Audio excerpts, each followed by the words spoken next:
About 2015 is when I realized it was time to make a transition. And it didn't come from me, it came from my mom. And I was at a job and I did not like it. It was all over me. Every day after work, I would come home and be miserable, and it was all over my face. Everyone in my family, my friend groups, they could tell that Krystle is miserable. My kid even could tell. It was just, I was not the nicest mom because I was stressed out. Luckily, I caught this early. Well, actually, my mom did, and she pulled me aside one day while I was crying because of work. And she said, "Baby, if you don't like your job, or better yet, if you hate your job, you hate your life." And it took me a minute to really kind of, you know, think about that and accept that and hear her words for what it meant. And what she meant was, she broke it down to me that you spend most of your waking hours, the hours of the day that you are awake, at work with the people you work with. And if you hate that, that means you hate your life because your life is experienced when you are awake. So, from 9 to 5 or 8 to 5, whatever it is, you are in a place, in an environment that is stressing you out constantly. We're not talking about intermittent stress, where, of course, even if it's something you're passionate about, you'll get stressed out. We're talking about just absolutely miserable at work, and the people you're around don't appreciate you, or you don't appreciate them. Your attitude sucks, or you don't like your manager. You feel like you're in an abusive, toxic relationship at work. It's time to transition. It's how you feel every day. And, when I thought about it, I'm like, yeah, I guess that is true. I feel like I'm unfulfilled, unsuccessful, not going anywhere. And this is my life.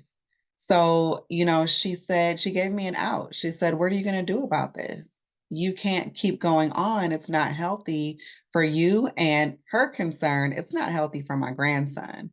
She was absolutely right, because, children thrive in environments where their parents are happy and healthy and, love life.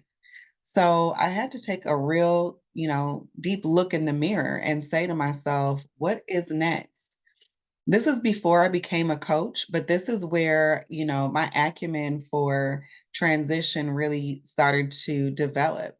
The adversity for me was going from a very high paying job with great benefits to the unknown. And I had to facilitate this process for myself to go from one to the other.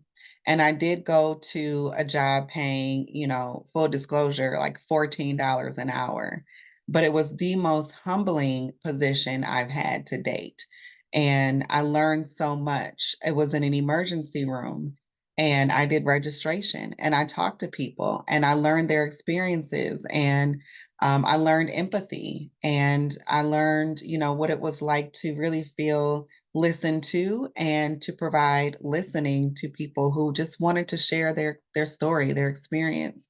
So I don't regret that at all. And I facilitated myself through that process. And I eventually figured out what the next steps for me would be to get me to the next profession, to take a moment to pivot. So when I did that, I arrived at a life insurance company that exposed me formally to the profession of coaching. And I worked with my coach, who is my coach today. That's where I first met her. I worked with her as a project manager as she worked with other leaders within the firm and helped them to develop. And that's when I fell in love with coaching. And I knew, you know, this is something I love. I at least wanted to receive coaching. I still didn't know that I wanted to be a coach. So during my job stint at the life insurance company, I did achieve my master's degree in adult learning, and I initially was going for a licensed professional coach. I wanted to be, no, a licensed professional therapist. So I was in that program at Alverno College in Milwaukee. And I pivoted there. So I transitioned from the professional therapist track to change over to the adult learning theory track and organizational development. Still not quite sure that I wanted to be a coach yet, but the therapy um, change occurred because I started to really think and be intentional and purposeful about my future. And I did not see myself sitting across from people who all day were sharing with me their very personal and deep trauma. And, it's not that I don't care or didn't want to help those people. It's just that my outlook on life is more futuristic, more about progress. And I could find myself, maybe pushing people to go where they're not ready to go. Because in my mind, I take adversity and I say, okay, now what are we going to do about it? And what the client of a therapist may want to do is really just sit in that for a moment, and they deserve that. It's just not something that I am equipped, to provide. And I didn't see the use in equipping myself further with education to go into a field that I knew I wasn't going to best serve those clients.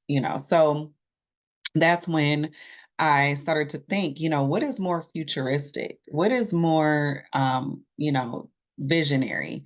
And it took me to coaching. And I'm like, oh, my coach is, helping me develop plans and create goals and think about my future and consider my current circumstance only so that I can know how is it going to propel me to the next step. And I said, ding, ding, ding, that's for me.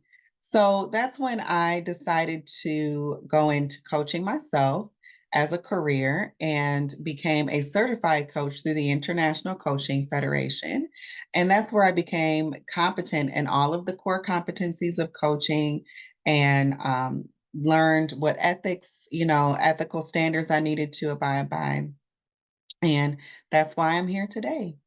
So I hope that you enjoyed hearing my story of transition and what brought me to the professional coaching that I do now. And I love my clients. I feel that I am serving them fully and wholly, and I'm not, wanting to push them beyond their limits. My clients are ambitious Gen X and millennial women who are ready to take life on so that they can get to their ideal life. And they're ready to make decisions. They're ready to become aware of themselves and, what they need to, what strengths they have that they need to leverage, and what weaknesses they have that they may need to, equip themselves with additional resources for so that they can make those leaps and bounds towards their goals because they deserve it. So, that's why I'm here. That's what I do. And I'm here for you. So please schedule a session with me, an exploratory call, so we can talk about what your particular goals and needs are. Thank you.